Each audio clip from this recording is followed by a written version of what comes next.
पिछली क्लास में हमने पढ़ा था रूल फर्स्ट, अगर सब्जेक्ट सिंगुलर है तो उसके साथ प्लूरल वर्ब का यूज़ होगा।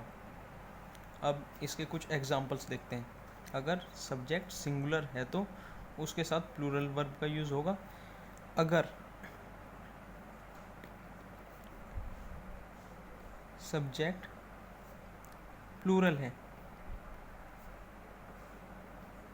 तो उसके साथ सिंगुलर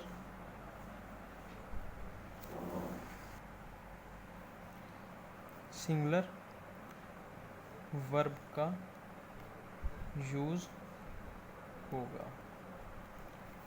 प्लूरल का मतलब होता है बहुवचन और सिंगुलर का मतलब होता है एक वचन। अब इसके कुछ उदाहरण मतलब एग्जांपल्स पहले लेंगे हम सिंगुलर सब्जेक्ट और उसके साथ देखते हैं फिर क्या होगा। जैसे ही goes to school, she cooks food. अब इसमें देखिए जो हमारा सब्जेक्ट है दोनों सेंटेंस में सिंगुलर सब्जेक्ट,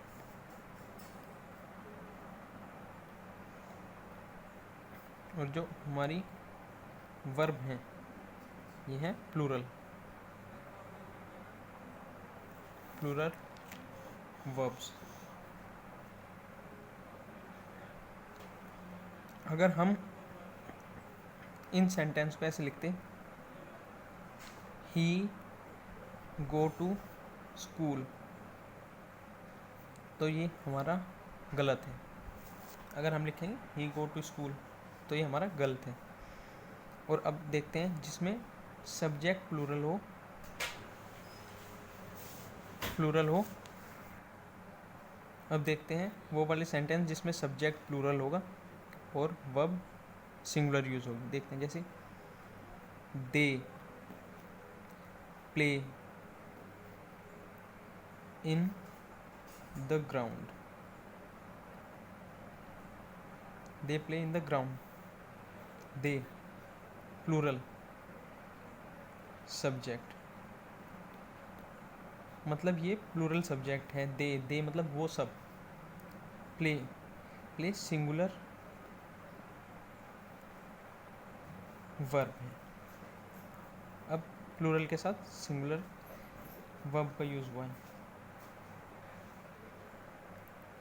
अगर हम इस सेंटेंस को ऐसे लिखेंगे दे प्ले इन द ग्राउंड, जो इस टाइम प्ले है वो प्लूरल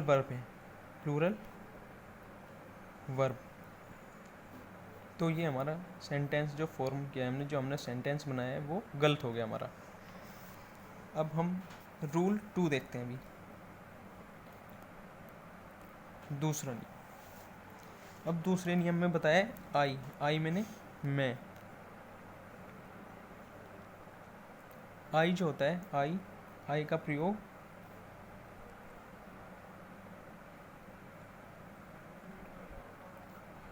सिंगुलर सब्जेक्ट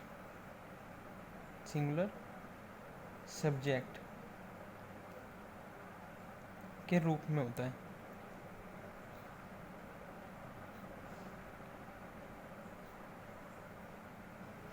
मतलब आई का प्रयोग सिंगुलर सब्जेक्ट के रूप में होता है, पर इसके साथ एक कंडीशन है, हम इसके साथ सिंगुलर वर्ब भी यूज़ कर सकते हैं और प्लूरल वर्ब भी यूज़ कर सकते हैं।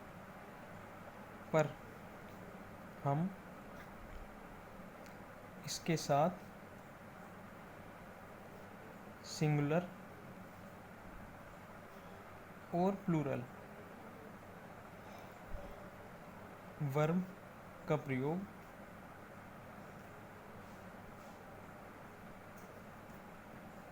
कर सकते हैं।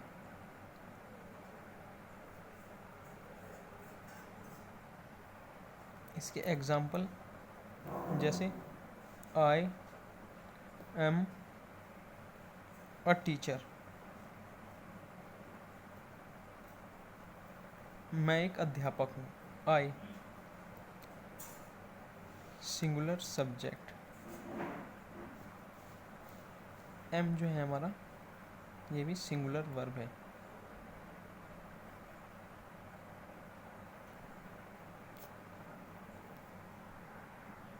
अब दूसरा example, I was a student,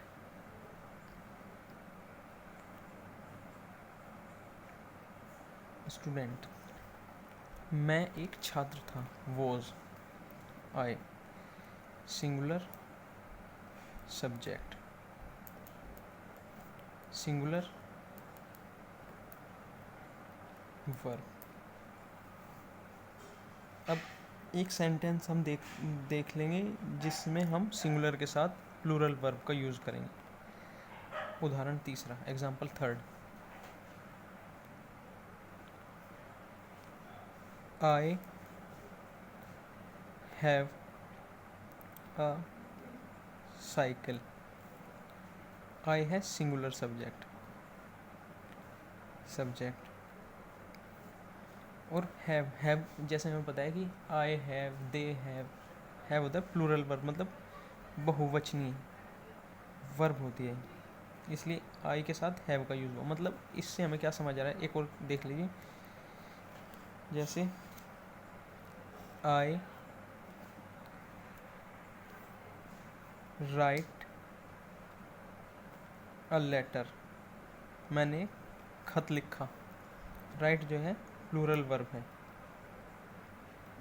अब इन सब से हमें पता क्या चलता है, एक चीज़ मतलब हमें इन सब से पता चलेगी, वो है कि आई है तो सिंगुलर, पर हम इसके साथ सिंगुलर और प्लूरल वर्ब दोनों का प्रयोग कर सकते हैं, यूज़ कर सकते हैं इसके साथ। अब नियम तीसरा,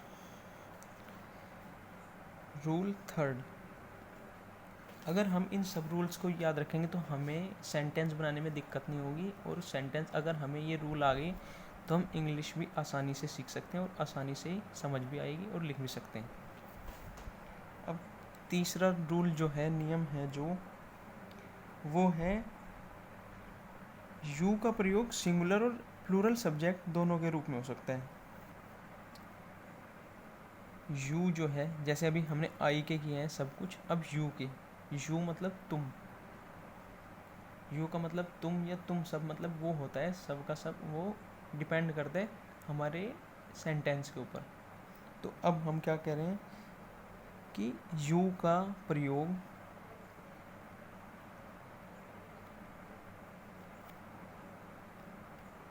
सिंगुलर और प्लूरल सब्जेक्ट्स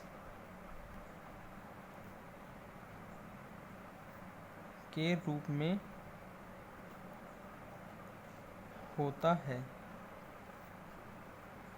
पर इसकी एक कंडीशन है कि इसके साथ, मतलब यू का प्रयोग हम सिंगुलर सब्जेक्ट की तरह या प्लूरल सब्जेक्ट की तरह तो कर सकते हैं, पर इसके साथ हमेशा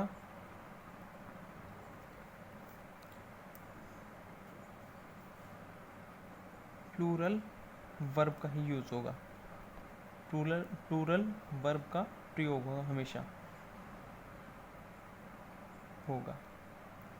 पिछली क्लास में मैंने लिखवा रखे हैं जिनके साथ एस या ई एस का यूज़ होता है वर्ब्स के साथ, जो हम क्रिया करते हैं, मतलब वर्ब का मतलब होता है क्रिया, और जो हम क्रिया करते हैं उसमें अगर जैसे डांस, रीड, राइट, अगर उसके साथ एस या ई एस का प्रयोग किया है तो वो सिंगुलर वर्ब है। अगर नहीं हुआ है, वो सिंपल लिखी हुई है, तो वो प्लूरल वर्ब है। उसमें कंफ्यूज मत हुई है, पिछली वीडियो देख लीजिएगा अगर आपको समझ नहीं आ रहा है तो दोबारा से।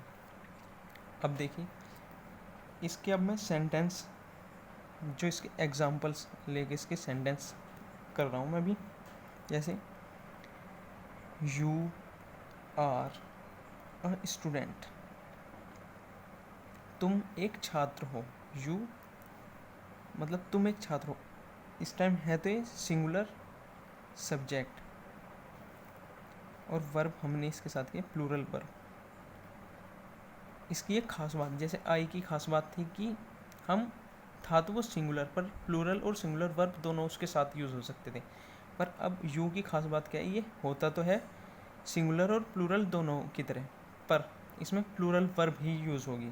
चाहे एक वचन के लिए सब्जेक्ट हमारा एक वचन मतलब सिंगुलर सब्जेक्ट हो या प्लूरल सब्जेक्ट हो। अब दूसरा एग्जांपल देखते हैं, जैसे इसका दूसरा एग्जांपल,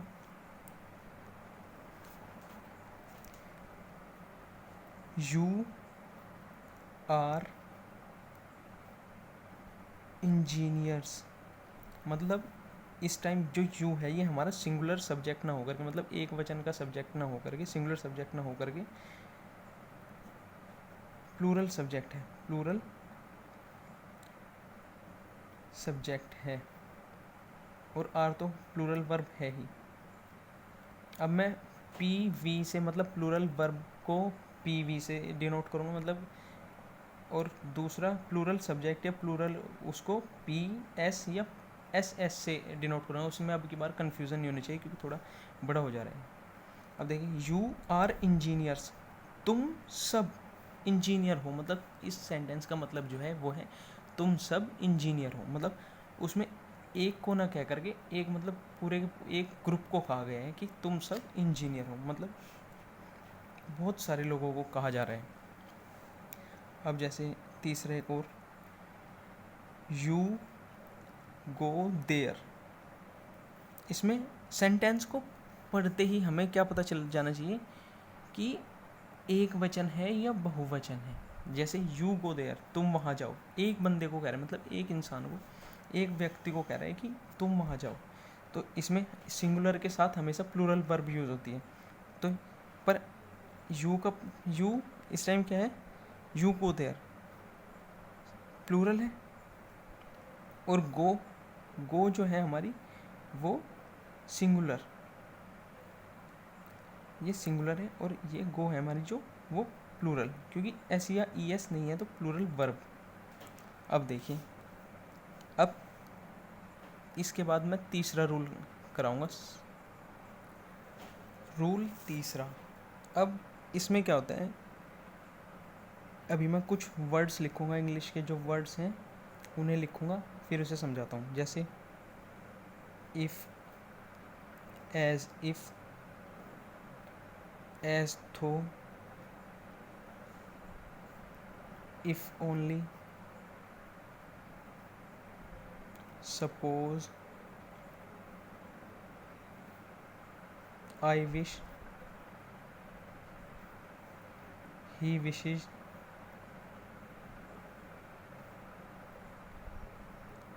इन सब शब्दों में एक, ये सब जो शब्द मैंने बताए, इफ़, एज दो, if only, suppose, I wish, he wish, wishes, तो इन सब का मतलब ये वर्ड होते हैं जो हमारी कल्पनाओं को दर्शाते हैं, मतलब कल्पनाओं को दर्शाते हैं। याद रखिएगा, कल्पना को दर्शाते हैं, दिखाते हैं।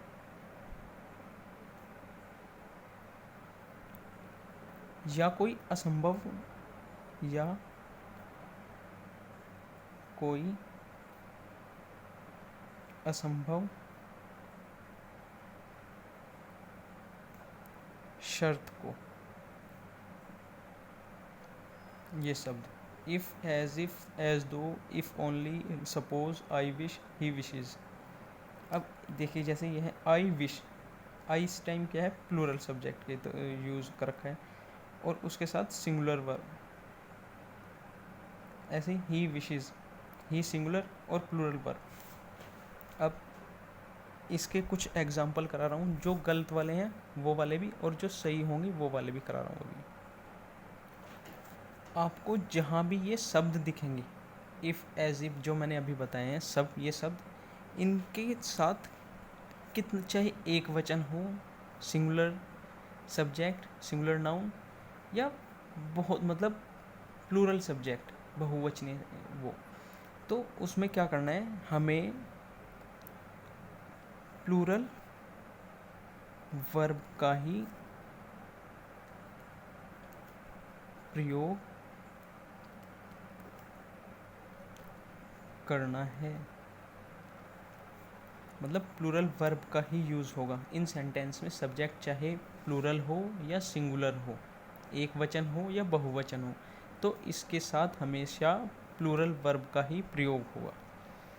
अब इसके कुछ एग्जांपल्स, उदाहरण देखते हैं अभी। जैसे आई विश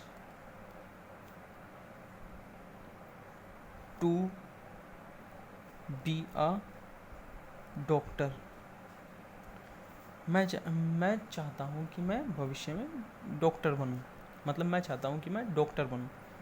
तो सब्जेक्ट सिंगुलर है मैं, पर वर्ब प्लूरल है, क्योंकि इसके साथ ना एस है ना ई एस है, तो प्लूरल वर्ब। अब दूसरी बात, दूसरा एग्जाम्पल लेते हैं कि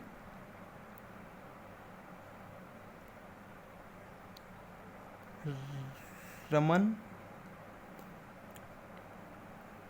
talks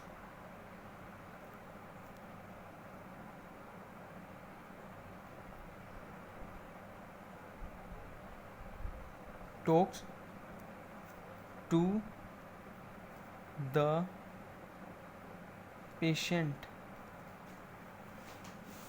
Raman talks to a patient, ये गलत है। क्यों गलत है अब ये? क्योंकि इसमें हमने सिंगुलर